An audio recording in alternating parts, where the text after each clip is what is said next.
start the recording, inshallah. Assalamu alaikum wa rahmatullahi everyone. Bismillahir Rahmanir Rahim. Alhamdulillahi Rabbil Alameen. Wassalatu wassalamu ala Rasulina Sayyidina Muhammadin wa alihi wa sahbihi ajma'in. We have a wonderful presenter today, one of my dear brothers, whom I love very much, and his entire family. When he left to go to Washington, it was very difficult on me because whenever I needed anything, mashallah, I would call Majidi. And he has three most precious boys, Mukhtar and Ahmadu, whom I taught, and then mashallah, a newborn whose name is Ibrahim. Alhamdulillah, just a wonderful, wonderful family from the Gambia. Alhamdulillah. So very, very beautiful family, mashallah. May Allah always protect them and bless them. So I'm going to hand it over to Majidi to share with you about the Muslims of the Gambia. I think it's one of the few countries that have the in the title, like the Bahamas, the Gambia, and I think there's two more countries that have the article "the" before the name of the country. So Majidi, would you like to take over? And I think people are just gonna file more and more as we continue, because the Maghrib is coming in later and later nowadays. Okay. Thank you very much, brother. Assalamu alaikum, everybody back in Springfield and wherever you are. It is indeed a great pleasure and honor to be doing this. As Brother Ali said, I used to live at Springfield for about 2 years, and we were very fortunate to be part of the Muslim community of Springfield. And due to some circumstances, we moved over here in Washington State, and we've been here, but our hearts are still with you people back in Springfield.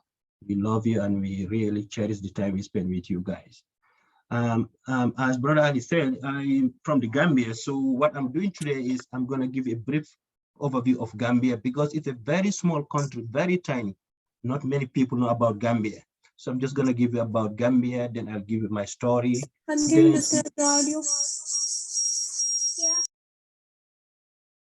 Then I will give a brief history about when I was in Springfield. I was fortunate to go with Brother Ali to Jacksonville prison. Then I also got a job to work with the Department of Corrections. So I'm just going to give you a little history about that too. So again, as I said, I'm from Gambia. So Gambia, if you look at this map here, Gambia is part of Africa, and we are on the western part of Africa. You can see it if you look at the map on the left-hand corner. It is here in this green here is the Republic of Senegal. And Gambia is actually inside Senegal. If you look at the map on the right, Gambia is surrounded by Senegal on 3 sides completely. So we only have one neighbor, that is Senegal. And the other side is the Atlantic Ocean. So that's the only other neighbor border that we have is the Atlantic Ocean. So Gambia is inside Senegal. So Gambia and Senegal is basically the same people, the same culture, the same religion. Everything is the same. The only difference is who colonized us. Gambia was colonized by the British, and Senegal was colonized by the French. So this happens, Senegal speaks French and Gambia speaks English. But our local languages are all the same. We eat the same type of food. The religious composition is almost the same. That is the only difference. So this is here, Gambia is the one in red here. You can see just like a finger inside, inside Senegal. And the Gambia, as Brother Ali was saying, the reason why Gambia have it is because it is named after the river. That's this blue line here. You can see it cuts across the country, the whole country. And the river is called the Gambia, River Gambia. So that's why Gambia is called the Gambia. It's named after the River Gambia. So that's why the country has the Gambia. And it's a very small country. Our population size is very small. We are about 2.5 million people. And our land size is about 11,000 square kilometers. That's about the size of Gambia. So if you look at the length of Gambia from one end to the other, it's about 400 kilometers. That's less than 300, it's about 300 something miles. That's the length of the country of the Gambia. And Gambia, as I said, we were colonized by the British. So we get independence in 1965. And guess what? Today is the day we get independence, 18th February. So today is our Independence Day. So back in Gambia, people are celebrating Independence Day. So we have been a country since 1965. So today we are celebrating 57 years of independence from the British. So when you look at here, our form of government, since independence, we had been very peaceful and stable. We had a system of government that is democratic until 1994. We have a military coup d'etat. Then since then, we have is a quasi-democratic dictatorship for 22 years. So for 22 years, we had that, and in 2016, we went back to multi-party democracy again. And we just had an all election last December. So you can see here some pictures of Gambia. So this is, we call it the arch. That is the, when you're entering the capital city of Banjul, that's what you have at the entrance. And you can see it here, this picture here is showing you the entrance. This here is the at the arch, this is where people gather, and this is the Supreme Court. And everything in Banjul is almost like administrative. And Banjul is also an island. So some basic facts about Gambia. So Gambia is a small country, and we are located in the western part of Africa, and we are very close to the Sahara. You have Senegal, then you have Mauritania, where you have the Sahara Desert. Then when you go up, you have Algeria, Libya, Morocco, and all those countries up there. So that has a big influence on the religious composition of our country. When you look at here on the left, Gambia is 96% Muslims. 96% of our population are Muslims. And you have 3.8% who are Christians and 0.2 who are practice other things. So our culture, our way of life is almost influenced by Islam, by our religious composition. So with that, having 96% of the population being Muslims and 3.8% being Christians, so there is so much interrelation, intermingling, marrying. So you can one family, they have Muslims, they have Christians in the family. So it's very hard to tell who is a Christian or a Muslim. We mingle together, live together, do everything together. So there's no segregation, there's no discrimination because we are the majority as Muslims. There's just discrimination. Being 96% Muslim, every corner of Gambia you go, there is a masjid, small masjid where people can pray. And when it's time for prayers, sometimes it seems like annoying. The call for azan is almost everywhere. So if you are there, if there is no way you cannot say it is, you will not know it's time for prayers because they have loudspeakers just blowing the azan so that people can know it's time for prayers. So going to the right is looking at our ethnicity. So Gambia being small, as I said earlier, we are about 2.5 million people. So when you look at that, it's not supposed to be many people, ethnic groups. But when you look at here, at least we have around 6 major tribes. So the biggest tribe is the Mandinka. But Mandinkas, you can have them in Senegal, in Guinea-Bissau, Guinea-Conakry, they are located in almost all of West Africa. Then when you look at the second one, is 22.1%, that's the Fula tribe, the Fulani, the Tukuloro, or the Lorobe. That's also a very large population. That's the tribe that I belong to. It's in Senegal, Guinea-Conakry, Guinea-Bissau, and it goes all the way to Nigeria, the people of northern Nigeria. The Fulanis in northern Nigeria, they are all Fulani, it's the same people in Niger. Then you have the 14%, which is the Wolofs. The 14% is the oldest, then 12% is Wolofs. Wolofs are mainly Gambia, Senegal, and part of Mali and Mauritania. So this is almost the lingua franca in our country, in the commercial area. And the other ones here, the Jolas, here too, and you have the Jula and the Soninkes. But one thing with Gambia is Banjul, almost everybody speaks Wolof because the Wolofs inhabits Banjul. But if you go inland, for example, where I came from eastern part of the country, you have a large concentration of Fulanis. It doesn't matter who you are, everybody speaks the Fulani language. If you come to Banjul, almost everybody speaks Wolof. If you go interior where you have Mandinka majority, almost everybody speaks Mandinka. So almost every Gambian speaks 2 or 3 languages plus English, those who have been to school. So just some pictures of Gambia. As I told you earlier, we have a neighbor that's Senegal, all 3 sides surround Gambia. And on the west coast of it, we have the Atlantic Ocean, which is very beautiful. We have very nice sandy beaches. It's like 80 kilometers of coastal lines. It's very beautiful. We have very big hotels. It is a very good tourist destination, especially for people from Europe, Western Europe and the Scandinavian. They come there a lot. So So that's just a basic thing about Gambia. So if anybody have question later, you can ask me about Gambia. I just don't want to bother you much. So that is where I came from. That is Gambia. So Jokal wanted me to share a little bit about me. So I moved to the US in 2009. So I did my basic education in Gambia. Then I went to college in Gambia. When I completed my college education, I worked with the West African Health Organization for 1 year. Then I worked as a project with the project fighting the global fund project fighting HIV, TB, and malaria. As I said, 2009, that's when I moved over to the US. So when I moved to US, I went to Nebraska. Ask me why, I don't know. I just went there because of the college. I didn't know, but nobody there. So it was interesting when I moved to Nebraska. And when I moved to Nebraska, I did not go to Lincoln or Omaha.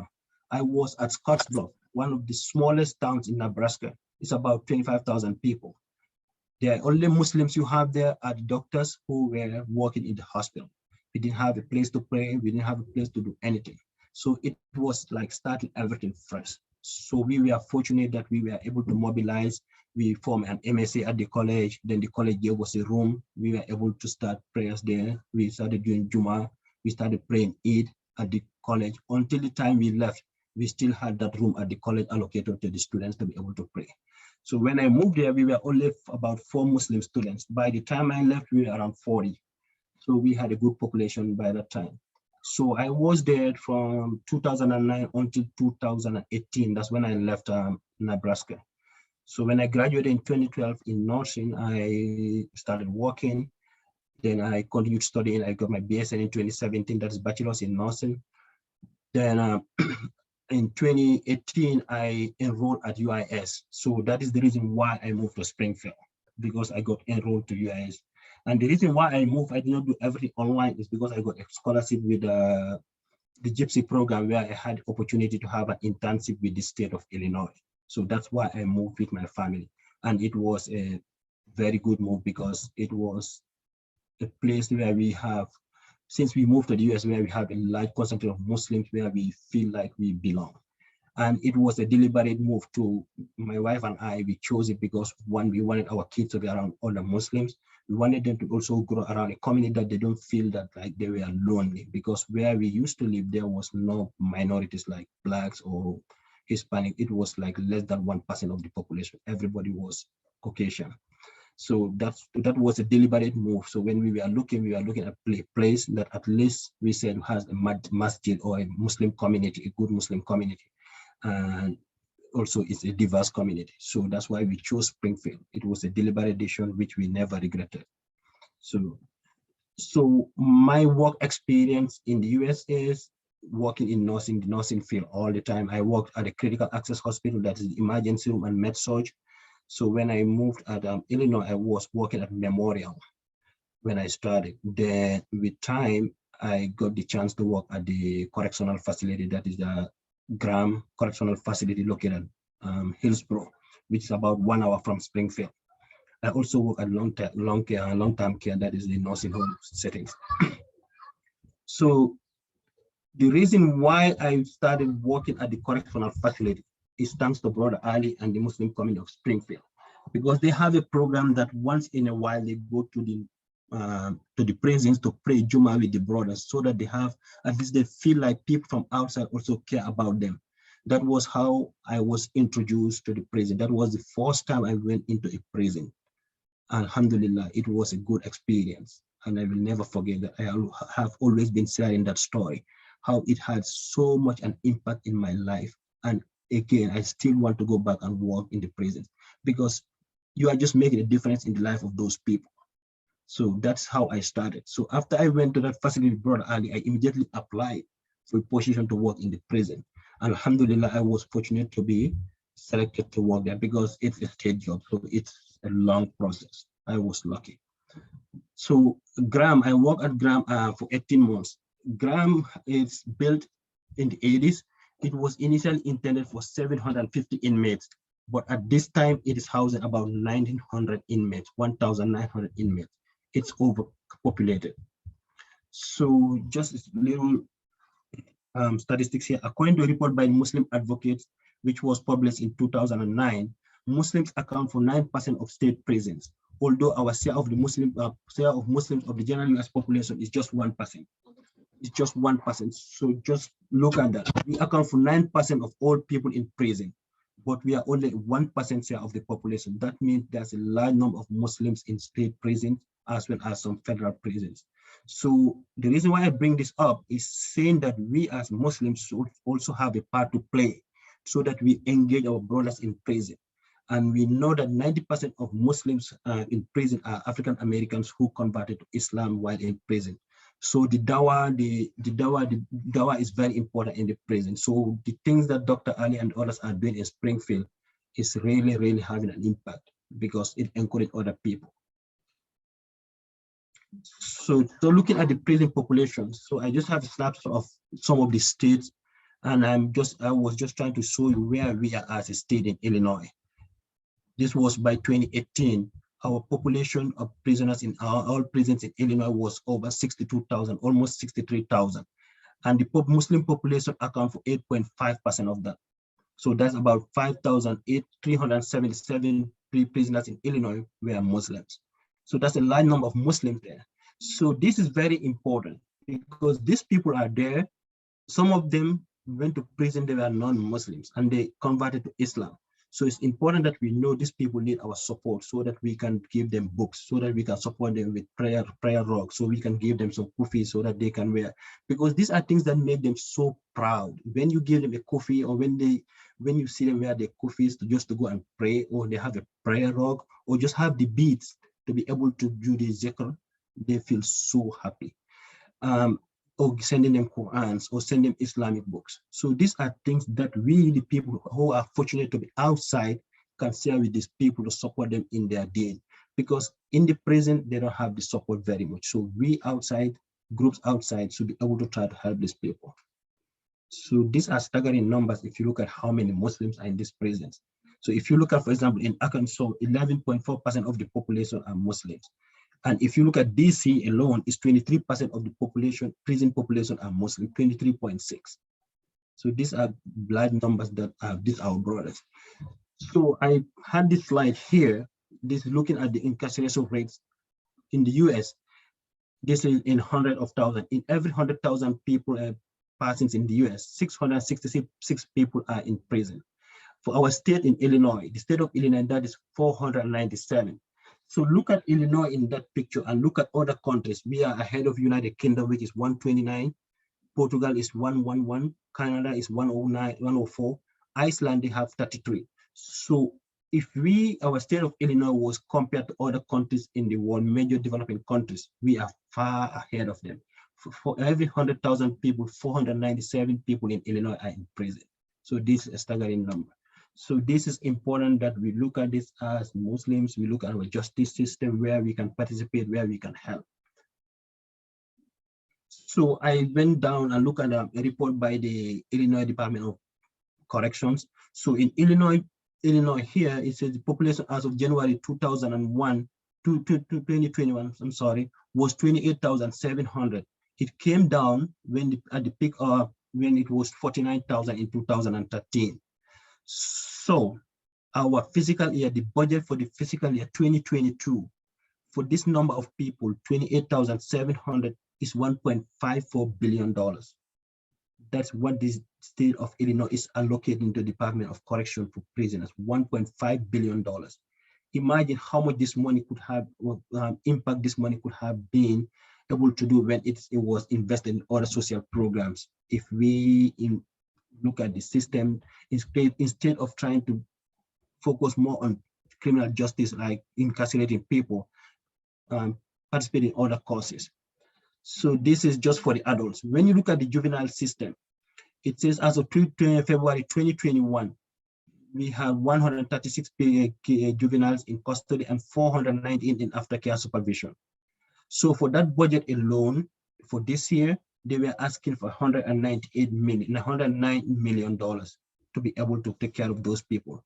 And if my math is correct, for each of these kids, it is costing the state of Illinois about $170,000 per year to take care of these people. $170,000 to take care of one juvenile in prison per year. So that's a lot of money that we are spending in the criminal justice system. And among these people, we have our Muslim brothers and sisters. So this is thing that I bring these numbers for us just to ponder about how much money we are spending on this thing that we could have spent on other things. So this one here is just showing you globally as a country, the amount of people in prison is staggering. In state prisons alone, we have over 1.29 million people in prison. In local jails, we have 631,000. So these are large numbers. That's just our country. And when you look at here on the right, it's giving about the youth population, 44,000 people are in prison. And when you look at the immigration, we have 42,000 people in prison. And people who committed themselves involuntarily is 22,000. These are large numbers. It's almost 2 million people in prison, incarcerated in the United States. That's a lot of people.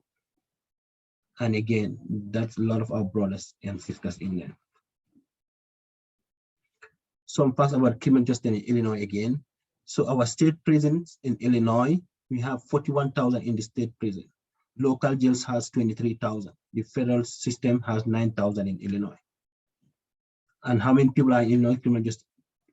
Probation, we have over 112,000. So these are staggering numbers. And you look at how many people are on parole, it's 28,000. So you look at the rates here. Prison incarceration rate is compared to 1978 to now, it's just going way up. Look at it here, how high it is going. And you look at the jail system here too. For example, in 1970, when the Illinois Department of Correction was started, they only had about 5 jails or prisons that they were running. Now they have over 25 jails and prisons in the state that they're operating. It was 5, it went up to 25. So that means there is a lot of people incarcerated in the state of Illinois. So this one here is looking at what policy, what is driving this jail growth in Illinois. The pretrial, it is going up, and you can see it here. And in 20, it's coming down, and the convicted here is going. So I was talking about earlier, we are talking about this. Some of the things that are concerned with making people get this, having many people incarcerated in prison is because of the bail system, the bond system, because it's a caste system. Most of the people who are in this is people of color, people who are underprivileged, they are not able to pay for the caste system of the bonding. So that's why I have a lot of people in pre-trials are incarcerated. But alhamdulillah, that is now being repealed in Illinois, thanks to one of our Muslim brothers who was very fundamental in fighting that law. So the other one I wanted us to look at here, this is race and ethnicity by 2010. Look at here, how many people in terms of 100,000 is 258 people who are white were incarcerated. And you look at here, the African American or the black population is 2,128 people. That's a large number. But if you look at this, the figure on the right here, the black population account for 15% of the Illinois population, but we account for 56% of people who are incarcerated. And when you look at the white population here, it's 64% of the Illinois population are white, but they only account for 34% of the people, prison population or incarcerated population. So these are just figures that we need to wonder, why is this happening? Is the social programs working? What can we do as a community to alleviate this problem? So you look at the same thing here with our Native Americans and Alaska Indians, Alaska Natives, 821. And when you look at their percentage of the population is 0, but it's here like 1% of people in prison and people, Native people. For Hispanics, it's almost for 15 and 14%. So it's almost equal. So those are things I wanted to share with you. And again, I just have some more pictures about Gambia. So I'm just let you see this, see them.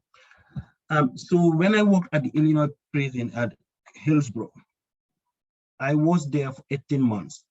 It was very interesting for me. I was as a Muslim to go and work in that setting to see my Muslim brothers and sisters incarcerated. I was fortunate to be able to go to their cells and see how they are. These brothers are some of the most committed people towards the deen. Anytime you go to their cells, they're having their Qurans, they are reading, they are doing their zikr. Even if they are coming, because I work at the health services, they come into the health service, they come with their beads, they are doing their zikr. They are always trying to pray. They are fasting with all the hard conditions. They're trying to fast. So it is hard with COVID. They were not able to do group prayers. They were not able even to do two people prayers. They have to pray in their own cells. And those cells are so tight. And there was even a brother who told me if two Muslims live together in the same cell, it's like one of them will be on top of one of the bunk beds and the other one will be down or on the floor so that they can pray together. That's how tight some of their cells are. So they have so many challenges. And one incident that struck me when I worked there was during Ramadan. There was this chaplain that they have there. So the chaplain was telling them things that I thought wasn't right, but it's a process. You cannot just go and change the rules. And every time you go around there as a civilian, you're escorted by prisoners, the prison officers. So like he was telling them that even if they are fasting, they can take their medications with water. And these people, because they didn't know, they believe this chaplain who was not a Muslim, who knows whether he was very genuine what he's saying, whether he did the research of what he was saying.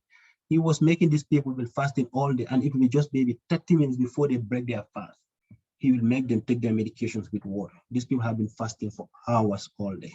So I tried to talk to them, but it was very hard because they don't want to listen. The chaplain was very difficult to see sometimes. So those are some of the challenges. So those are some of the things that we, our people outside, that we can do an advocacy on. So yeah, so those are basically this what I just wanted to say and open the floor if you have any questions. And I know Brother Ali is also very much knowledgeable about the prison system and how it works and related to our Muslim brothers. So if you have questions, I can answer some of them that I have answers on, or Brother Ali, or I can get back to you later.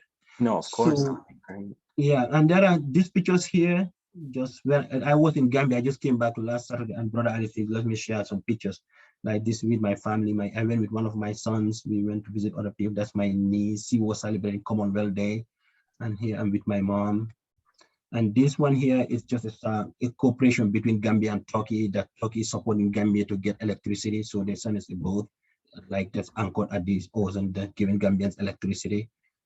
So this one here was just a project supported by the Chinese government to help build a bridge in one of the towns I went to visit. And this one here, some of you will recognize this. This is Brother Ibrahim. He was in Gambia too. So he went to a place called Kachikali in Gambia to just have this friendly crocodile. That he's petting a crocodile over there. And again, this is me and my son. This is Brother Ibrahim with his in-laws. And these are the crocodiles here.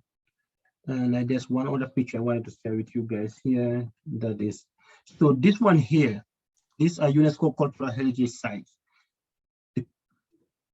The picture on the left, I know the picture on the left is James Island. Some of you might know or might have read the book called Roots by Alex Haley that he wrote, I think it was in the 60s or 70s about Kunta Kinte. Right. So this is the place Kunta Kinte was enslaved and kept before he was shipped to the United States. Kunta Kinte actually came from Gambia.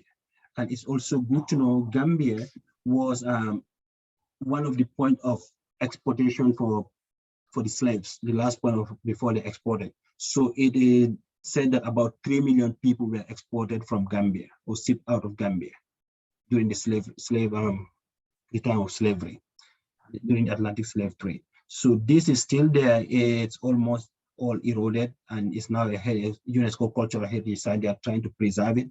But if you go here, you can see all the chains, all the dungeons and everything that happened during the slave trade. What you heard about, you can go visit, it's there. You can see the points of no return. Anybody who get there, they can never come back. Everything is there, how they used to keep them, how they used to chain them before they were shipped to the United States or the Americas. And the site here, this is also a cultural site. These are called stone circles. They are located in Gambia and Senegal. These are said to be an ancient burial site of former royalties who used to live in the area. So it's one of the areas that people go and visit in Gambia to see. And this one here, I bring this project here because it's very close to my heart. And this thing happened to Springfield. When I moved to Springfield, there was one of the brothers at the masjid who wanted to help some people. He approached me and said, hey, I want to help some people with anything. Then we say, oh, let's do a water project. this brother donated some money and I sent it home for a community that I even don't know. These people never had water, pipe-borne water. They were all drawing their water from a well for everything, for drinking, for washing, for cooking, everything. So with the help of this brother from Springfield, a community of over 90 households are now able to get water from a tap to drink and do all their chores. So I just wanted to bring it there. You know that we have people within us in that community. We see them. We don't know who they are, but they are helping other people far away and impacting people's life. So, Brother Ali, this is where I want to stop. If This is so anybody beautiful. It's such a or complete presentation, so comprehensive. How you connected all of these things together is just so remarkable. I mean, there's a beautiful hadith that the one that Allah loves the most is the one who benefits other people. So I'm not sure if the kids understood why Brother Majidi chose to work in the prison. He wanted to benefit people. And the one that Allah loves the most is the one who is beneficial to others, to other created beings. And mashallah, look at this brother who donated a well all the way in West Africa, and that benefits so many people. So whenever you choose, it's a borehole. I'm sorry? He dug a borehole. Yeah, yeah. It's amazing. It's amazing, mashallah. And likewise, the work in prison. You know, this country has the privatization of the prison system. There's a saying in our subject, in our field, war is bad for business unless you're in the business of war. War is bad for business unless you're in the business of war. And same thing with the prison system. When the prison system becomes profitable, you'll get more prisoners. And so there are Muslim brothers who need our help with like prayer rugs. Most importantly, they want us to visit them, like during Ramadan, to give them days, to share iftar with them, to give a khutbah with them, to do ta'lim sessions with them. And so if anybody's interested in doing that, I keep getting requests, but I can't go everywhere, you know, so I need help. If there's constant requests from Taylorville Correctional Center and from Jacksonville. I mean, nowadays it's COVID because things are restricted, but when things open up, we need to go there and to visit the brothers there. And there's an entire prison just for sisters in Logan. So sisters can go visit them, mashallah. And you will be amazed as to how knowledgeable they are. They're very knowledgeable. They're very devout. You think that prisoners are, you know, it's nothing like that. When you sit down with them, you see how devoted they are, how sincere they are, how knowledgeable about Islam they are. They are more knowledgeable than many people in our masjid, honestly, because that's all they're doing is studying. That's right. Yeah. And it's a very diverse population too. Like we went to Jacksonville, the brother who was calling for the Azan was from Palestine. Palestine, yeah. And I went to when in Hillsborough, one of the brothers is from Egypt. Right. And there was another brother, he was in prison. The only reason why he was in prison because he was selling, I think, cigarettes across state line. That's the only reason why he was in prison. Exactly. And I think he was from Jordan or Lebanon. Right. It's very diverse. I met Pakistani inmates in prison, Pakistani, because they were there in the wrong place at the wrong time and got arrested. They were simply hanging out with bad people. But they were there in the wrong place at the wrong time. And the Palestinian brother is so knowledgeable, mashallah, you know, and so you find this level of diversity that you think doesn't exist in the prison system. And whenever I go there, I try to learn from them, not just teach them, but to learn from them. And they have so much to offer us, mashallah. But I wanted to open it up for a few minutes for topics or questions somebody wanted to add. Please go ahead. We have a few minutes. I want to take this opportunity because Majidi is so kind to remote in from Washington State near Seattle. So please, any questions? I have a question. Mm-hmm. His family is cute. Say that again, sweetie. What was it? His family is cute. Oh, Brother Majidi, he's saying your son was cute. I love him. Oh, thank you so much. Thank you. I love him. Thank you. They miss Springfield. I will tell you that we still keep talking about Springfield. It's home for us still. We here, but we feel like that's home. And you know, Brother Ali, there's somebody who asks, are those local prisons accepting prayer rocks? How do we donate?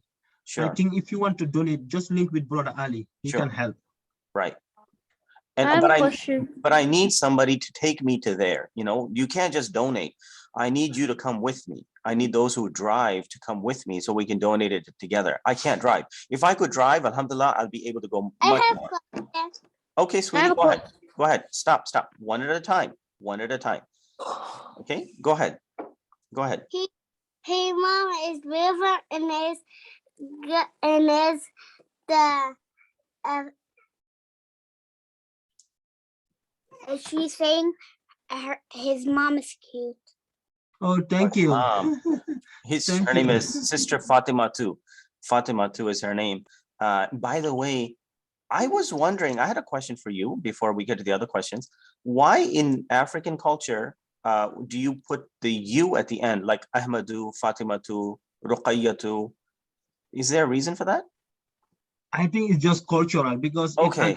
and maybe ethnic, because like Lamin is not is Amin, but in the Mandinga they call them Lamin. I see. It's just the pronunciation. Like Ahmad is Amadou. We call him Amadou. It's so beautiful. Yeah. Other questions? Please go ahead. This is a wonderful I opportunity. have a question. Go ahead, sweetie. Have you ever been back to Gambia? He just got back from there. I came back Saturday. Yeah. Oh, okay. Yeah.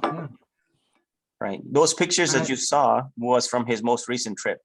Yep. And I took my little boy, the one you said is cute. I took him because he's in preschool. I just took him so that he can experience it too. His elder brother was there. They went earlier, but he was just so young, he couldn't remember. Sure. And his brother kept telling him about things that was when they did when they were there. Right. So beautiful. Other questions?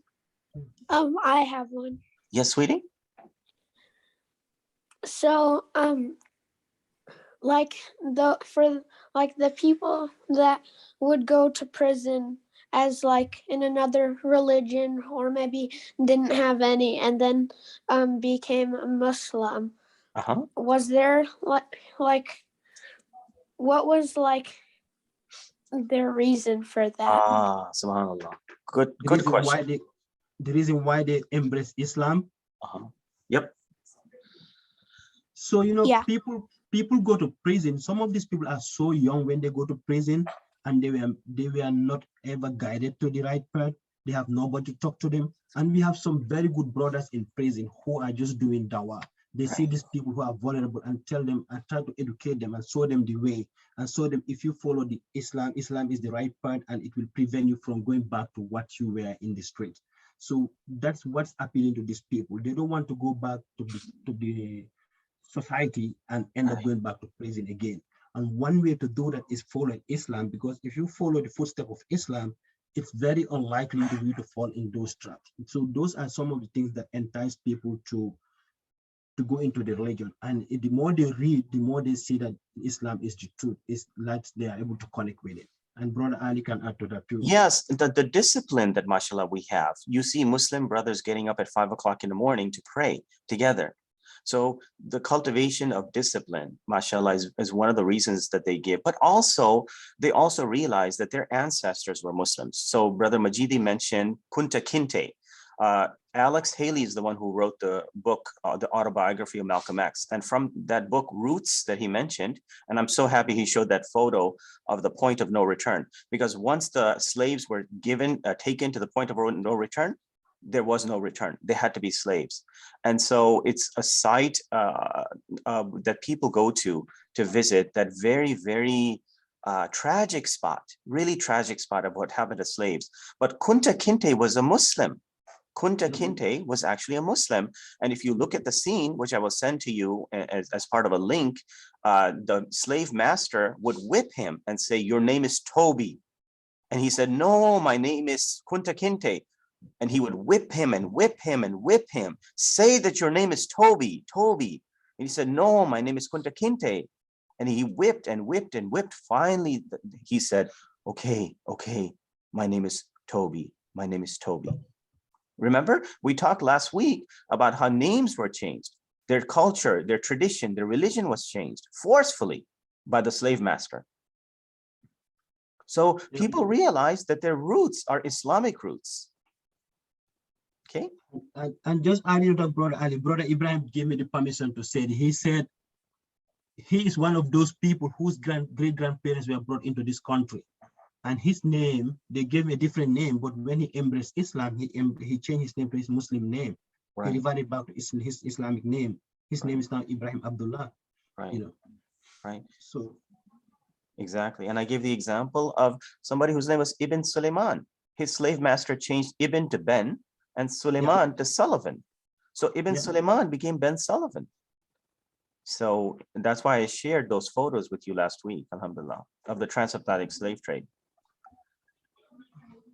Well, mashallah, may Allah bless you and your family. Majidi, this was such an enlightening presentation. It's so beautiful, so wonderful. It's such a great opportunity for the kids to learn. And please visit us. Whenever you visit us, please let us know, inshallah ta'ala. You are a part of my family. I hope you know that, alhamdulillah. We are one, brother. Mashallah. Jazakumullahu khairan. Let's finish with Wal Asr. Brother Majidi, could you recite any surah for us to finish it off? Which one do you want me? Wal Asr, you said? Wal Asr is perfect.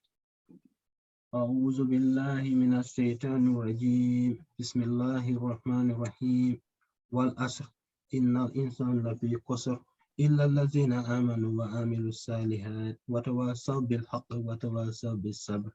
صدق الله العظيم. Assalamu alaikum, everyone. Please go to your class. You're like 3 minutes late, but this was so important that we did this. So please rush to your class, inshallah. Assalamu alaikum, Majidi. Wa alaikum salam wa rahmatullah. My love to the boys. Thank you, brother Ali. Assalamu alaikum. Assalamu alaikum. Assalamu alaikum.